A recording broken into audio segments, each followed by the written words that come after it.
other for a while, then thought we liked each other's style. Eventually, we both fell in love and acted like a pair of doves. I lost my dad and you felt sorry and told me that I was never to worry. You were so very good to me, I felt as if the world was free. Away from you, I had to stay while I was in an otter bay. You bombarded me with letters until I felt like those jet setters. You made me mad and sometimes sad, but I had no doubt about your love. When two were made to fit like a glove, we really need to praise the one above. 4 years passed and our love survived. An avid love that never died. But the good, they say, sometimes die young. That is why he sounded his gong. Woo!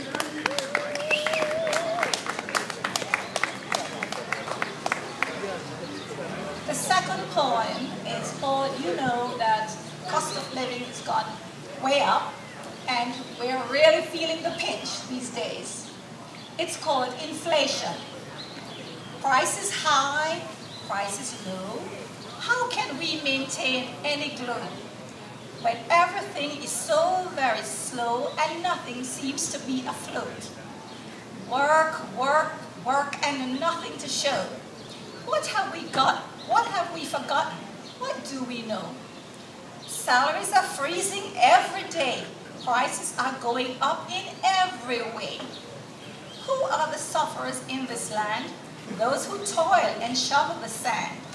Folks with money need not worry. There is never any cause to hurry. They can buy whatever they want, never a sigh and never a can't. Inflation, inflation. What we call it is what we call it. We have to fight and keep our wits. Whatever happens, let us start to ignore our trials and do our part. Thank you.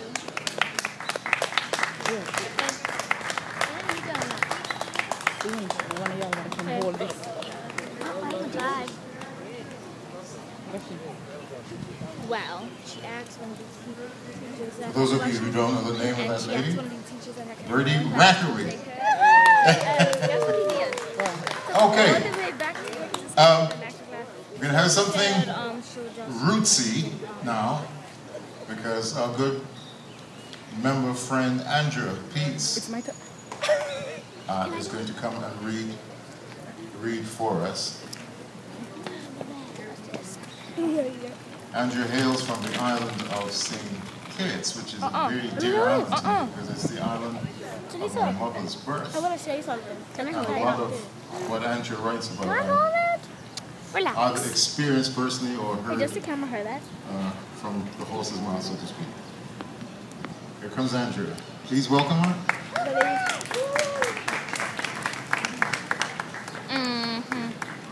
How much you want to use her phone? Are you ready? Good afternoon, I'm Andrea Peets. I'm going to read for you Mango Feast. We perch under the skinny tree, easing our load, awaiting our treat. Buckets like a showcase, with an assortment of mangoes. Grafted, sour ball, rosy cheeks, long swords, token time, premeditating our choice, internally drooling for the tongue-licking mangoes. Y'all could have your mango. Like child's play, grabbing and pushing each other, we eagerly rush to the bucket for first choice, filling our shirt tail with our best pick. Mangoes in hand, no water for washing, wiping them in our hands and clothes, for with tongue and teeth, we're gonna give it some blows. Then, sinking our teeth into the yellow golden skin, peel and chew, while thick, luscious juices seep through our mouths, flowing between the fingers, dripping along our arms. We pause to lick and lap the oozing juices with our tongue, from the crease of our elbow to the creases of the fingers and their tips, smacking our lips with a of delight. We can't waste none of this street. We suck on the seed, combing the hairs with our teeth, release juices trapped down the side of our mouth to the fingers. There's more to be enjoyed in this mango feast. Mango hairs becoming stuck between our teeth. We continue to suck that seed from side to side until it's white and clean. We lick our lips from corner to corner, round and round, secretly wishing for an immediate repeat. We sit under the tree, lazily. Our tongue and fingers wipe and pluck the traces of a delicious mango feast.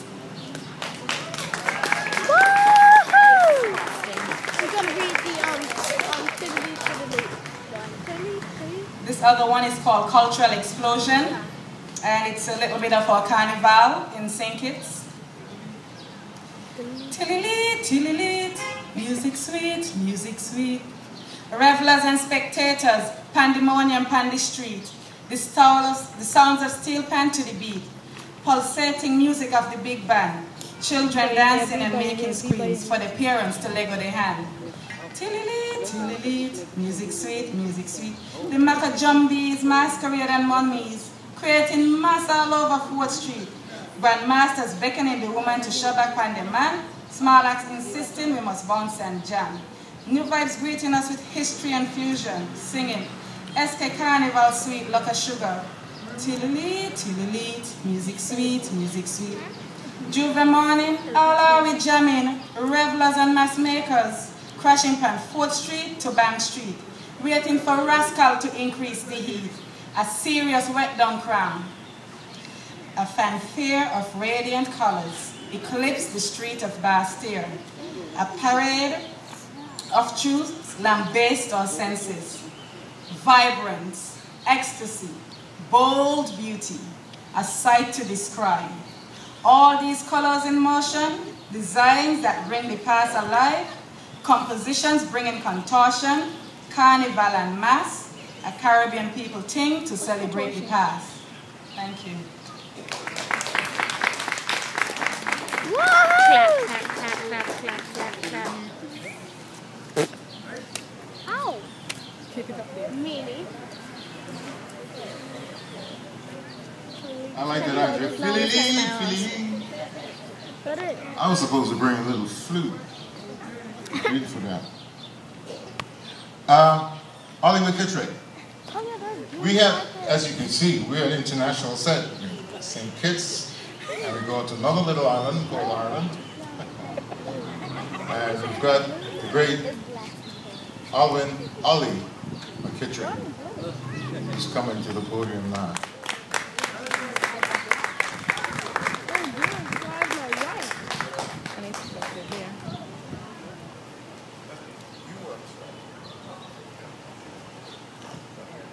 It's up. Hi, sir. The band, everything for mine. Good afternoon. What an amazing setting for a poetry reading, is it not?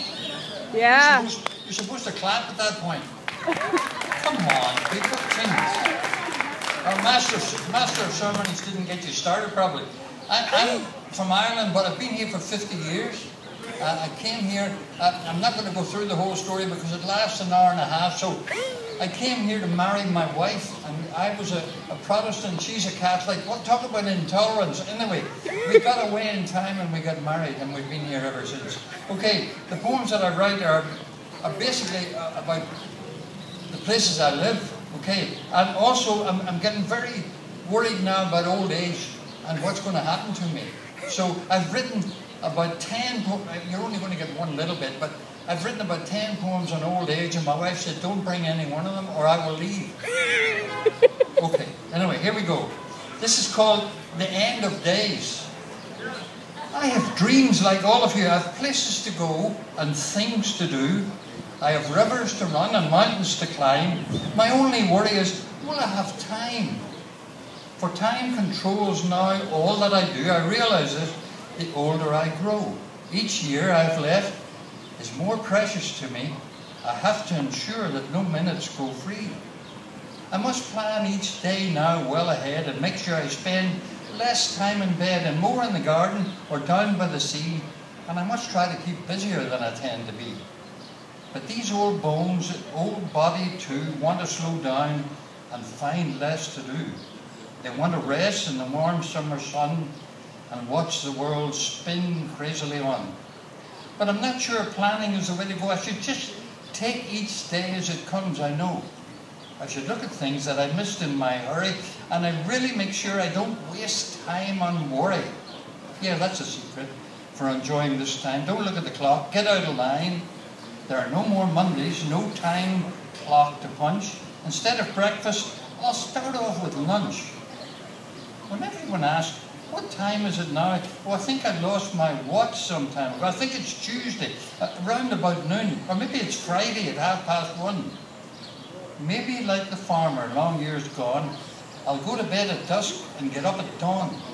I'm sure nature's rhythm is good for the soul, and I'll conquer time once and for all. Yes, that's what I'll do. Get out of sync and give my old brain some time to think, and I'll give myself time to paint or write and prepare myself well for that walk in the night. One more. This is right. This one's called The Sargasso Returns. At this time of year, the Sargasso Sea throws us a lot of seaweed on the beaches, and sometimes you can't even get down to the sea because they're covered in a carpet of seaweed. The Sargasso is back, and the beaches are packed with a living mass of little fish and seagrass. The dried out mat that was sun-dried flat is now living again with minute, wide-mouthed fish with goggly eyes. In a look of surprise, they made it through and found a new soft beach where each had a space to rest. And the mountainy waves that had tried their best to destroy them are now laid low. The warmth of the sand brought a slow, gentle healing, and from the weariness of the long, long journey, it brought feeling to their battered bodies. Soon their nightmare would fade, and in the shade of the buttonwood and the palms, they would recover and start life over in this bright new land. Okay? I have one more. Oh, I'm allowed one more. Wait a minute. What does it say here? No, I'm limited to 2. Okay, I'll do one more. Okay. No Irishman ever possibly could read 2 poems. So I brought 40. We usually in Ireland read about 40. No, I'm kidding. Okay, this is one about my wife. I have written thousands about my wife, and she's now going to run away when she hears me reading this one. But anyway, here it is. In the bay that we live, when the leaves fall, they fall, of course, all across the sea, and you can't see the water for leaves. And so my wife, who's crazy about swimming, has been swimming all her life since she was a little girl in Northern Ireland. The temperature of the sea was at least 60 below, but anyway, she still swims, okay? And this particular day, I couldn't see her because of the leaves in the water. I see her in 1,000 shapes that break around her in the waves. And with each stroke, she stirs the surface and ruffles the carpet of floating leaves. Swimming is her joy since childhood, playing on the Bangor sands and running in out the grey blue sea into her mother's towel hands. Now the sea has turned to turquoise. It's velvety and welcoming warm. There's turtles in the bay around her, keeping her safely from all harm. And I will wait with towel ready and watch the 1,000 shapes grow calm. And I'll wrap my arms around her, knowing that I'm a very lucky man. Woo! You're dead lucky I didn't do all 40, but anyway. Well, you could have a second inning. Oh Lord, what have they done to Mr. Lightboard? My little friend, G.H. Gave you a halo? put this on my head, and I'm leaving it. Thank you, Ali. Give Ali one more.